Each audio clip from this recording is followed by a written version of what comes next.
네, 이번엔 미증시 전문가와 함께하는 시간 미증시 인사이트입니다. 오늘은 메리츠증권 황수욱 연구원과 함께합니다. 어서 오십시오. 안녕하십니까? 네, 3대 지수 현재 상승세 이어가고 있는데요. 이번 주는 가장 주목해야 할 일정이 당연 FOMC라 할 수 있겠습니다. 여러 경제 지표를 참고했을 때 25bp 인하는 기정사실화됐다고 할 수 있겠는데요. 그런데 트럼프 대통령은 50bp 인하를 예측하고 있습니다. FOMC 전망 어떻게 보십니까? 두 가지가 포인트라고 생각을 합니다. 첫째는 앞서 이제 특방께서 말씀해 주셨지만 이번 25bp 인하는 사실 기정사실화되어 있는 상태인 거고 남은 오랫동안 얼마나 인하를 하느냐, 그리고 내년까지 얼마나 인하를 하느냐, 그리고 두 번째가 50bp 인하가 실제로 이제 실현이 되느냐 여부인 것 같은데요. 첫 번째 포인트에 대해서 먼저 말씀을 드리면 지금 CME 페드워치라고 하는 그 연방기금 금리 선물 시장에 반영되어 있는 올해 연말까지 얼마나 인하할 거냐 인하 기대는 75% 정도 반영이 되어 있습니다. 저희도 이제 2회 인하를 베이스라인으로 보고 있는데 낮은 확률로 3회 인하까지 충분히 가능하다라는 시각으로 보고 있고요. 실제로 이번 공개되는 점도표에서 3회 인하를 시사한다라고 하면 시장에서는 환호할 가능성이 높다라고 생각을 합니다. 그 이유는 6월 FMC에서 공개된 점도표에서는 이제 연말까지 2회 인하를 좀 보고 있었기 때문이었고 뒤로는 이제 내년에 몇 차례 더 인하를 해줄 수 있을 것이냐 여부가 중요한데 뭐 한 2회 정도 인하가 추가적으로 나온다라고 한다면 시장에서 그것도 이제 긍정적으로 받아들일 수 있는 요인이다. 두 번째는 뭐 50bp 인하를 뭐 말씀을 주시기도 했는데 그 과거에 50bp라고 하는 B컷의 경우에는 이머저시 약간 그 긴급한 상황에서 인하를 했었던 경우들이 많기 때문에 최근에 주식시장이나 이제 전반적인 금융시장이 반영하는 패턴은 이제 배드 이슈 굿이라고 해서 경제 지표가 나쁘게 나오면 약간 오히려 좀 환호하는 금리 인하 기대를 반영하는 쪽으로 갔는데 만약에 50bp 인하가 현실화된다라고 하면 배드 이스 배드로 반영할 확률이 좀 높아질 것 같습니다. 오히려 경기가 진짜 안 좋은 거 아니야? 이거 뭔가 좀 이머저시한 긴급한 대응이 필요한 거 아니야? 약간 이런 식으로 해석될 개연성이 있어서 그런 가능성까지도 이제 FOMC를 좀 두고 보면 좋겠다라는 말씀드립니다. 네, 만약 50bp 인하가 나오면 오히려 투자자분들이 경기 침체를 우려하기 때문에 더 증시에는 안 좋을 수도 있다. 네. 이렇게 코멘트를 남겨주셨습니다. 그럼 바로 첫 번째 이슈로 넘어가 보도록 하겠습니다. 미국과 중국의 4차 고위급 무역 회담이 진행 중에 있습니다. 그 개장 전에 CNBC 속보에서 트럼프 대통령이 틱톡 협상이 완료됐다는 의도의 글을 트루스 소셜에 업로드를 했는데요. 한간에는 오라클이 인수할 것이다라는 이런 소식이 있었기 때문에 오라클의 주가 오르고 있는데 미중 무역 회담 어떻게 보고 계십니까? 말씀해 주신 대로 이번 회담이 이제 올해 이제 4차 무역 협상이고 여기에 관련된 핵심 이슈는 틱톡 처리 문제인 것 같습니다.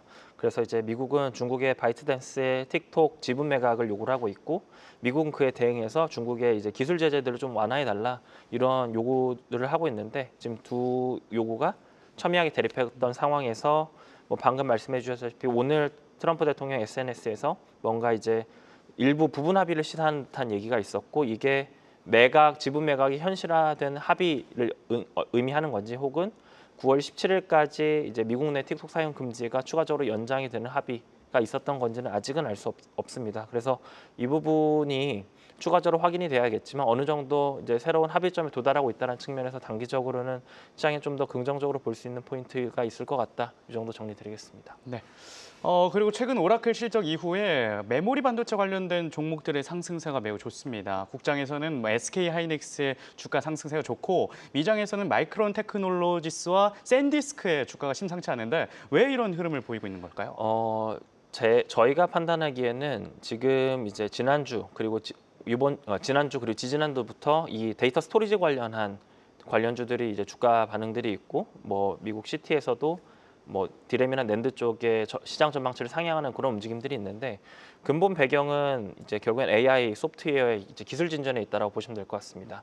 이 AI라고 하는 게 기존의 그 컨텐츠를 형성하는 제너러티브 AI에서 이제 인간의 비물리적 행동까지 대신해주는 AI 에이전트로 넘어오면서 그 이 AI가 필요로 하는 데이터 저장 그 스토리지 수요가 기하급수적으로 는다라는 게 핵심인 거고요. 이에 따라서 기존에는 이제 단기 메모리 중심이었다라고 한다면 이제는 그러한 메모리 수요가 장기 메모리까지도 이어지면서 낸드라든가 HDD라고 하는 뭐 웜 스토리지, 콜드 스토리지 이쪽까지도 온계 확산이 진행이 되고 있다라고 보고 있습니다. 그래서 요게 뭐 단기적인 이슈가 아니라 AI 소프트웨어 기술 진전에 따른 하드웨어의 구조적인 수요이기 때문에 어떤 그 시장의 새로운 시장의 구조적인 성장의 초입 국면이다. 이 정도로 해석을 하고 있습니다. 네, 현재 마이크론 테크놀로지스는 1.68% 상승 중에 있습니다.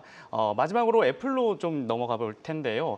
애플 아이폰 신제품을 공개하지 않았습니까? 아이폰 17을 공개했는데 좀 투자자분들이 별로다라는 의견이 많았지만 지금 16보다는 좀 더 많이 팔리고 있다 이런 소식이 전해지고 있습니다. 애플의 아이폰 17 어떻게 보고 계십니까? 저희도 이제 같이 아마 그런 시장의 평가가 있는 게 뭐 대만의 이제 유명한 앨러스틴 권밍치라는 분이 뭐 애플의 대기 수요가 굉장히 많은 상태다. 아이폰 17이 16 대비해서 더 좋은 상태다. 이런 얘기들 때문에 좀 그런 얘기들이 나오고 있는 것 같습니다. 그래서 그런 얘기들 토대로 생각을 해본다라고 하면 그 전작 대비해서는 수요가 좋은 상황이긴 하지만 이게 전반적인 매크로 상황을 같이 고려해야 된다고 저는 보는데 지금 이제 미국 시장에서 시장을 주도하고 있는 종목들은 투자 관련한 종목들입니다. 반면에 노동 수요, 그러니까 임금을 기반으로 하는 소비라고 하는 행태는 소비 관련 거기에 기반한 소비 관련주들은 여전히 안 좋은 상황이고 그 중에 가장 영향을 크게 받는 게 내구재 수요인데 그 내구재 이제 앞단에 있는 게 또 스마트폰과 같은 그런 재화들이기 때문에 이쪽에 대해서는 탑다운 관점에서 봤을 때에는 뭔가 이제 좋은 얘기들이 나오고 있지만 좀 더 신중하게 접근해 볼 필요가 있겠다라는 생각을 말씀을 드립니다. 네, 애플 관련된 전망까지 살펴봤습니다. 지금까지 메리츠증권 황수연구원과 함께했습니다. 도움 말씀 고맙습니다.